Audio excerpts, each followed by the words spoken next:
Hi, ಇವತ್ತು ನಾನು ಬೆಟ್ಟದ ನೆಲ್ಲಿಕಾಯಿ ಜ್ಯೂಸನ್ನ ಹೇಗೆ ಮಾಡೋದಂತ ಹೇಳ್ಕೊಡ್ತೀನಿ ನೋಡಿ. 2 ಬೆಟ್ಟದ ನೆಲ್ಲಿಕಾಯಿನ ತೊಗೊಂಡಿದ್ದೀನಿ. ಮತ್ತು ಬರೀ ನೆಲ್ಲಿಕಾಯಿ ಜ್ಯೂಸನ್ನ ಕುಡಿಯೋಕ್ಕಾಗಲ್ಲ, ಅದಕ್ಕೆ ಒಂದು ಕಾಳು ಮೆಣಸು ಜೊತೆಗೆ ಒಂದು ಅರ್ಧ ಇಂಚಿನಷ್ಟು ಹಸಿ ಶುಂಠಿನ ತೊಗೊಂಡಿದ್ದೀನಿ. ಈ ಬೆಟ್ಟದ ನೆಲ್ಲಿಕಾಯಿನ ಬೀಜ ತೆಗಿಬೇಕು. ಬೀಜ ತೆಗೆದು ಚಿಕ್ಕದಾಗಿ ಕಟ್ ಮಾಡ್ಕೋಬೇಕು. ಬೆಟ್ಟದ ನೆಲ್ಲಿಕಾಯಿ ಜ್ಯೂಸನ್ನ ಹಾಗೆ ಕುಡಿಯೋಕ್ಕಾಗಲ್ಲ, ಅದಕ್ಕೆ ಒಂದು ಕಾಳು ಮೆಣಸು ಅರ್ಧ ಶುಂಠಿನ ಯೂಸ್ ಮಾಡಿಕೊಂಡೇ ಕುಡಿಬೇಕು.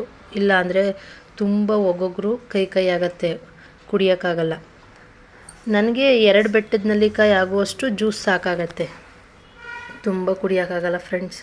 ನಮಗೆ ಎಷ್ಟಾಗತ್ತೆ ಅಷ್ಟನ್ನ ಕುಡಿಬೋದು. ಮತ್ತು ಈ ಬೆಟ್ಟದ ನೆಲ್ಲಿಕಾಯಿನ ಕುಡಿಯೋದ್ರಿಂದ ಕಾನ್ಸ್ಟಿಪೇಷನ್ನು ಆ ಥರ ಎಲ್ಲ ಏನೂ ಇರಲ್ಲ ನಮಗೆ. ಮತ್ತು ವೆಯ್ಟ್ ಲಾಸ್ನೂ ಈಸಿಯಾಗಿ ಮಾಡ್ಬೋದು. ಬ್ಲಡ್ ಶುಗರ್ನ ದಿನಕ್ಕೆ ಸ್ವಲ್ಪನೇ ಕಡಿಮೆ ಮಾಡ್ಕೊಂಡು ಬರ್ಬೋದು. ಡೈಲಿ ಕುಡಿಯೋಕ್ಕಾಗಲ್ಲ, ಒಂದಿನ ಬಿಟ್ಟು ಒಂದಿನ ಕುಡಿಬೇಕು. ನನಗೆ ಒಂದು ಕಾಫಿ ಗ್ಲಾಸಷ್ಟು ಸಾಕು, ನನಗೆ ಬೆಟ್ಟದ ನೆಲ್ಲಿಕಾಯಿ ಅಷ್ಟೇ ಕುಡಿಯೋಕ್ಕಾಗೋದು. ಸೊ ನಾನು ಅದಕ್ಕೆ ಕಾಫಿ ಗ್ಲಾಸಷ್ಟು ನೀರನ್ನ ಆ್ಯಡ್ ಮಾಡಿಕೊಂಡು ಚೆನ್ನಾಗಿ ನುಣ್ಣಗೆ ಬ್ಲೆಂಡ್ ಮಾಡ್ಕೊತೀನಿ. ಅದಾದಮೇಲೆ ಬ್ಲೆಂಡ್ ಆದಮೇಲೆ ಜಾರ್ಲಿನಲ್ಲಿ ಅದನ್ನು ಸ್ಟ್ರೈನ್ ಮಾಡಿಕೊಂಡು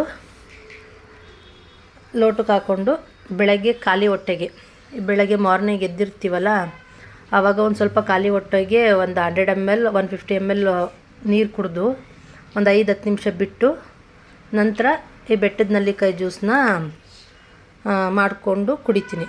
ಸ್ವಲ್ಪ ಲಾಸ್ಟಿಗೆ ಒಂದು ಸ್ವಲ್ಪ ಉಪ್ಪು ಹಾಕ್ಕೊತೀನಿ ಫ್ರೆಂಡ್ಸ್, ನನಗೆ ಹಾಗೆ ಕುಡಿಯೋಕ್ಕಾಗಲ್ಲ.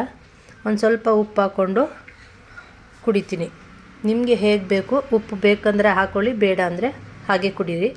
ಇದನ್ನು ಒಂದು ದಿನ ಬಿಟ್ಟು ಒಂದು ದಿನ ಮಾಡಿ ನೋಡಿ, ರಿಸಲ್ಟ್ ಹೇಗೆ ಬರುತ್ತೆ ಅಂತ ಕಮೆಂಟ್ನಲ್ಲಿ ತಿಳಿಸಿ. Thank you friends.